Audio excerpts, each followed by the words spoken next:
Welcome to GDs. And this is, from, Season 2, Part 1 of 2. Season starts, with a bus approaching the diner. We learn, that it only stopped there, as one of its passengers, Elgin, had a panic attack, as he dreamt of something, and told everyone that they were in danger. At the colony house, the storm led to a few injuries, as the people tried to save the equipments. Julie, seeing her father head towards their house, decides to go after him. As she reaches her house, she finds that the hole in the basement is closed with debris, and her father is trying to remove the same, as he believes that Tabitha might be beneath it. Jim asks Julie to get help. Julie goes to the diner to get help, where Tom and Ellis have also reached. Tom asks the passengers to help him out, and two of the passengers go with him to help remove the debris. Donna and Kenny also reach there, and they get the passengers settled in the diner. We also get to see Tabitha and Victor, as they make their way through tunnels, and Victor tells Tabitha that they have to be quiet, as the monsters who come out at night sleep in the tunnels. As they move through the tunnels, Victor gets scared when he sees a mannequin, but Tabitha is able to keep him going. While in the colony house, Jade also hallucinates about the same mannequin. Unsettled by the same, he asks Ethan to take him to Victor's room, hoping to find some kind of clue to the symbol he keeps on seeing. Back at the diner, Donna tries to tell the bus driver about the town, but she doesn't believe her. As they were about to get into it, Elgin gets a seizure, and he is taken care by Marielle, a nurse who was on the bus. We then learn that Marielle is Christie's fiancée, and they both are overwhelmed to see each other. Later, Jim's house collapses, trapping all four men underneath the rubble. Knowing the sun will be going down in some time, Julie wants to get Jim out. But Jim tells her that in order to get everyone out safely, they will need to move slowly, which won't be possible before the sun goes down. Thus he convinces her to leave them, and Donna assures her that they will be safe. Before going to the diner, they cover the house with tarps, and were also able to get one man free. But the driver of the bus was intent on driving away. Donna, in order to force her to stay, shoots at the bus's tire, causing panic among its passengers, and a few of them try to flee. But Donna and Kenny get most of the passengers in the diner, and force them to stay inside at gunpoint. On the other hand, as Boyd wakes up, he finds himself stuck inside a stone structure, and despite trying to get out, he is not able to do so. He later hears a voice, and it helps him to get out by throwing a rope down. As he makes his way up, he finds that the one talking with him is an old man who is chained to the wall. Boyd learns that his name is Martin, and he wants Boyd to kill him. But Boyd decides to break him out, assuring him that he has found a way to keep the monsters at bay. It is when he learns from Martin that monsters are not the one he is afraid of. As Boyd tries to break his chain, music from a music box starts playing. Martin tells him that he has little time, as when the music stops they will come. Boyd is eventually able to free one of Martin's arm, and he sees worms moving inside his arm. At the same time, music from the music box stops. Martin cuts Boyd's arm, infusing his blood in him, telling him that he has his blood now, and he passes away. Boyd is quite shaken, and decides to get out. As he goes through the door, he finds himself in ruins, with the structure he was in gone. Boyd, seeing monsters in the woods, hides, and starts to look for a place to take shelter.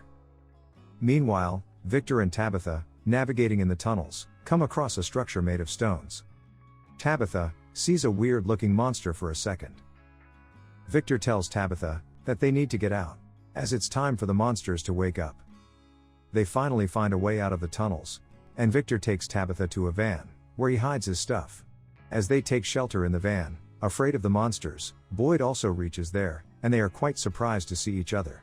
Boyd gets in the van, and lets them know that they need not worry, and shows them that he has the stone to keep the monsters at bay. As they were about to close the van, they see Elgin running from the monsters, and are surprised on seeing a new face. Though a bit apprehensive, they eventually allow him to get in the van, and save him. Back at the diner, Marielle is quite upset with Christie, as she feels that Christie, despite being so close, never tried to contact her. Christie tells her the reality of the place where they are, but she doesn't seem to believe her. Randall, one of the passengers of the bus, wants to go out, and he threatens to shoot Kenny, but Donna lets him know that she cannot allow him to do so, as it will endanger everybody. But before the situation could escalate, Kenny is able to disarm him. People in the diner are horrified with the screams from outside, and we get to see the monsters attacking and killing those who are stranded outside. The monsters are also attracted towards Jim's home because of the screams of the passenger who is stuck, and they attack him, as well as Tom. Hearing the screams from the house, Julie wanted to go help, but she is stopped, as there was nothing she could have done. Seeing her broke down, the reality of the situation sinks in among the rest of the group as well.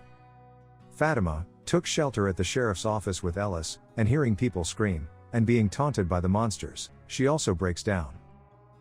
As a new day dawns, Julie rushes out to the house. She finds that her father managed to survive the night.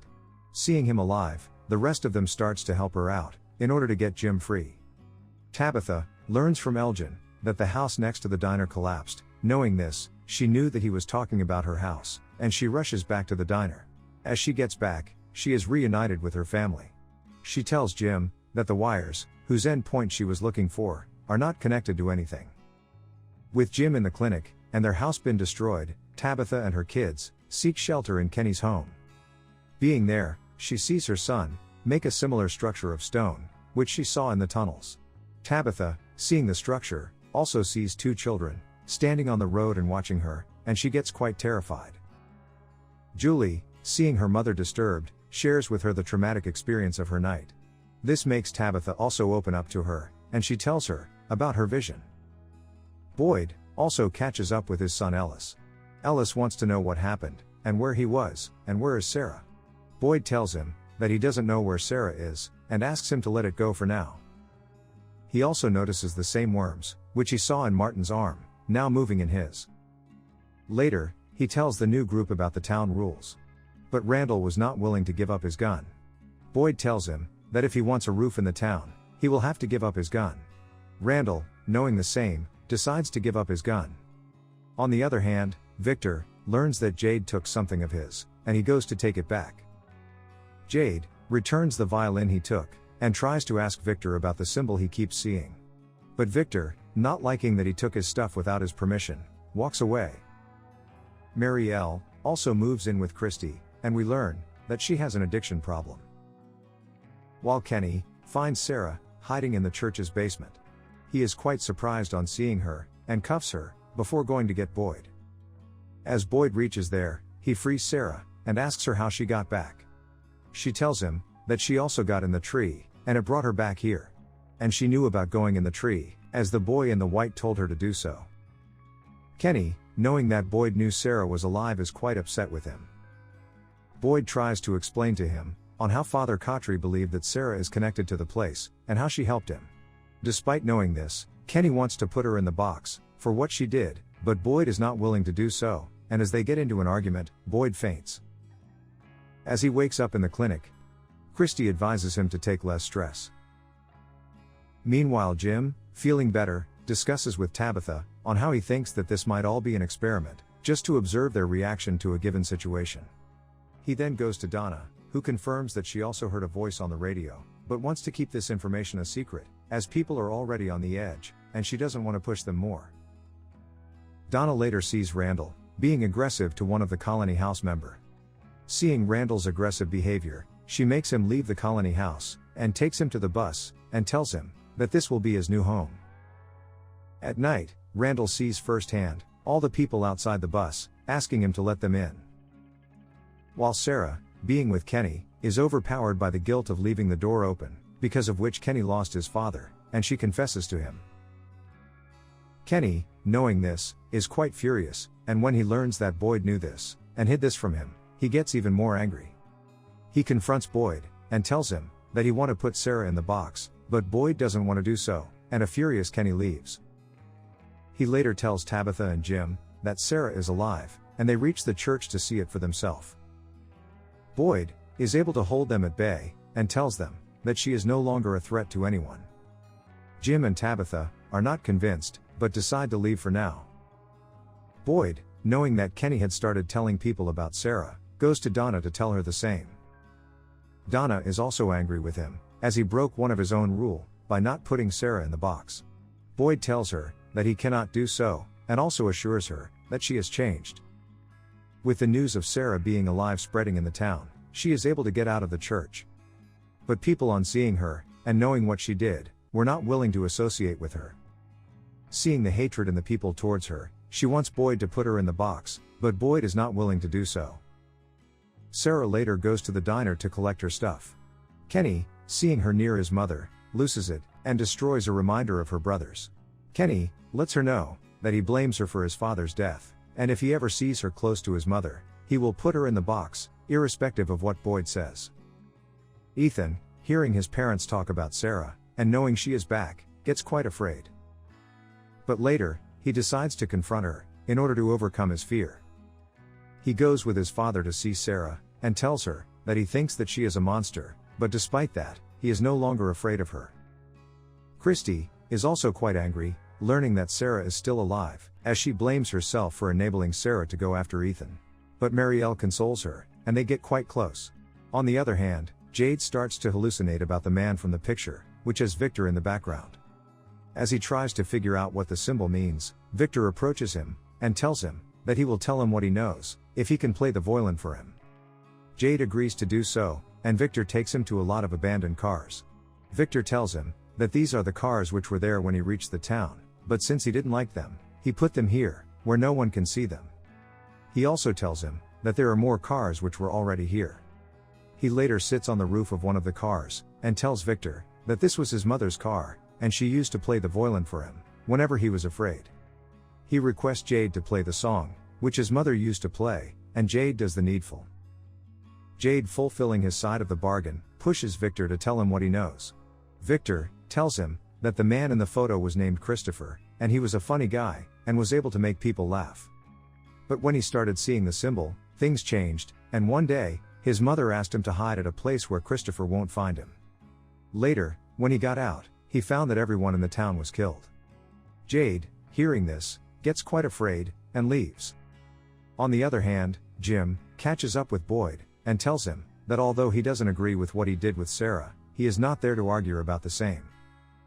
He also shares with him that when he saw Sarah today, he never saw a psychopath, rather he saw a broken girl. He then tells him about the voice he heard on the radio, and how they knew about him and his wife. Jim explains to Boyd that he believes that they are in some kind of an experiment, and are being watched by people, to study their reactions to a given situation. And he wants to work with him to find out the truth. Boyd, feeling that Jim might be losing it, tells him that he will discuss this later, and leaves. While his wife Tabitha, seeing her son confront his fear, decides to confront hers. She goes to the opening of the tunnels, from where she got out, and makes the stone structure which she saw in the tunnels. As she completes the structure, she sees many children coming towards her, touching her, and wanting something from her. She gets quite afraid from the same, and starts screaming. Hearing her scream, Jade reaches there, but as he reached there, he only sees Tabitha, sitting on the ground, and having a nosebleed. Thanks for watching. And if you liked it, please subscribe.